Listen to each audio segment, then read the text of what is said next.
किसान brigade द्वारा महाराष्ट्रात सर्वत्र शेतकऱ्यांची संपूर्ण कर्जमाफी संदर्भात तहसील कार्यालय, उपविभागीय कार्यालय, जिल्हाधिकारी कार्यालयात कर्जमाफीची अर्ज दाखल करण्यासाठी शेतकरी हजारोंच्या संख्येने दाखल होत आहेत। किसान ब्रिगेडचे प्रकाश पोहरे यांनी याबाबत महाराष्ट्रात आवाज उचललाय। वर्धा जिल्ह्यातील हिंगणघाट तालुक्यातील शेतकरी देखील मोठ्या संख्येने या कर्जमाफी अर्जासह उपविभागीय कार्यालयात दाखल झाले। यावेळी फॉर्म भरून घेण्यासाठी व देण्यासाठी शेतकऱ्यांनी मोठी गर्दी केली होती। उपविभागीय अधिकारी कार्यालयात संपूर्ण शेतकऱ्यांनी जाऊन आपले कर्जमुक्तीसाठी म्हणून अर्ज दाखल केले। शेतकऱ्यांना कर्जमाफी करून अशी घोषणा विधानसभा निवडणुकीत भारतीय जनता पार्टी महायुतीकडून करण्यात आली होती। मात्र सत्तेत येताच शेतकऱ्यांचा विषय ही सरकार विसरून गेल्यानं शेतकरी आक्रमक झाले आहेत। आमचे मत मागण्यासाठी तुम्ही हा दुर्दैवी प्रकार केला असा शेतकऱ्यांचा शासनावर आरोप आहे। यामुळे आमची तत्काळ कर्जमाफी करावी अशी मागणी शेतकऱ्यांकडून करण्यात आली आहे। नमस्कार, मी चेतन वाघमारे दैनिक देशोन्नतीच्या माध्यमातून आज तुमच्या समोर आलेलो आहो। हिंगणघाट तालुक्यातील हे तुम्ही शेतकरी बघू शकता। ज्या पद्धतीने सरकारने निवडणुकीच्या पूर्वी भारतीय जनता पार्टीतर्फे जाहीरनामा प्रसिद्ध झाला, ज्याच्यात शेतकऱ्यांना कर्जमाफी देणार असं त्या जाहीरनाम्यात होतं। मात्र सरकारने आपला शब्द पाळलेला नाही। शेतकऱ्यांना आतापर्यंत कर्जमाफी मिळाली नाही। यासाठी म्हणून हे बघा शेतकरी आले आहे आपल्याजवळ। किसान ब्रिगेड महाराष्ट्रतर्फे हे एक कर्जमुक्तीचे अर्ज भरून घेतले जात आहे। तहसील कार्यालयात आम्ही आलेलो आहोत। तहसील कार्यालयात हे अर्ज दिले जात आहे आणि शेतकऱ्यांची जे मागणी आहे, शेतकऱ्यांचं जे कर्ज मागणीबद्दलचं जे म्हणणं आहे ते तहसीलदारांच्या माध्यमातून मुख्यमंत्र्यांपर्यंत पोहोचून शेतकऱ्यांना न्याय देण्याच्या हेतूने हा एक उपक्रम राबवण्यात आले आहे। देशोन्नतीचे एडिटर इन चीफ प्रकाश पोहरे यांच्या माध्यमातून, किसान ब्रिगेडच्या माध्यमातून हे जे कर्जमुक्तीचं अर्जाचं आहे ते अर्ज सादर करण्यासाठी शेतकरी आलेले आहेत। आपण बघू शकता शेतकरी आपल्यासोबत आहे। काय सांगत दादा, काय नाव तुमचं? माझं तानाजी यादव वरबे, मी कानगावचा आहे आणि गेल्या 4-5 वर्षापासून अतिवृष्टी होत आहे, त्यामुळे शेतकऱ्याचं उत्पन्न होत आहे, भाव कमी होत आहे, उत्पन्नाचा बाजारभाव नाही आहे, कास्तकाराचे खूप हाल आहे।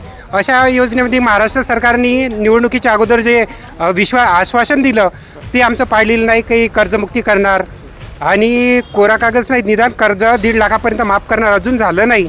त्याच्याकरता आम्ही हा फॉर्म घेऊन आम्ही या तहसीलमध्ये त्याच्या मोर्चासाठी आलेलो आहोत। बघा हे शेतकरी आलेले आहेत, त्यांना आतापर्यंत कर्ज मिळालं नाही, आपल्या कर्जमाफी मिळाली नाही। कर्जमाफीसाठी म्हणून हे शेतकरी आपली मागणी घेऊन सरकारपर्यंत चालले आहे। अजून काही आपल्यासोबत शेतकरी आहे। काय सांगा काकाजी, तुमचं काय नाव, कशासाठी आले तुम्ही? काय झालं? कर्जमाफीसाठी। हे बघा हे शेतकरी आले बोलासाठी। काय म्हणता भाऊ, सांगा तुम्ही? मी भागवत तेलतुंबडे, माझ्याकडे 3 एकर शेती आहे आणि ते थकीत आहे। सरकारने निवडणूक जाहीरनाम्यामध्ये सांगितलं होतं का जर आमचं सरकार आलं तर आम्ही संपूर्ण कर्जमाफी करू, पण गव्हर्नमेंट सरकारनं तो शब्द फिरवला। त्याच्यामुळं आमचा म्हणजे विश्वास राहिला नाही। त्याच्यामुळं आमचं कर्ज माफ करण्यासाठी म्हणून आम्ही हे फॉर्म भरले आहे आणि म्हणून आम्हाला कर्जमुक्ती मिळावी। नक्कीच सगळ्या शेतकऱ्यांनी हे फॉर्म भरलेले आहे। आता सरकारची जबाबदारी आहे या शेतकऱ्यांना न्याय देण्याची। शेतकरी जो वर्ग आहे हा महाराष्ट्राचा जो शेतकरी आहे हा बिचारा आत्महत्या करतो आहे। का आत्महत्या करतो याच्या कारणासाठी म्हणून सरकारने कधी शोध तर घेतलाच नाही। मात्र या शेतकऱ्यांची फसवणूक सरकारद्वारे करण्यात आलेली आहे। शेतकऱ्यांचा सांगितण्यात आलं होतं की आम्ही तुमची कर्जमाफी करू, आम्हाला तुम्ही निवडून द्या। या मागणीवरती या सर्व शेतकऱ्यांनी त्यांना मतदान देऊन सत्तेत आणलेलं आहे। मात्र सत्तेत येताच या शेतकऱ्यांना डावलण्याचं काम या सरकारकडून करण्यात आलं आहे। आपण किसान ब्रिगेडच्या माध्यमातून हे सर्व अर्ज आता शासना दरबारी देऊन शेतकऱ्यांची मागणी मुख्यमंत्र्यांपर्यंत, शासनापर्यंत पोहोचवणार आहोत व शेतकऱ्यांना यातून न्याय मिळणार आहे। यासाठी म्हणून हे सर्व अर्ज घेऊन शेतकरी आले। काही महिला शेतकरी देखील आहे। का सांगा ताई?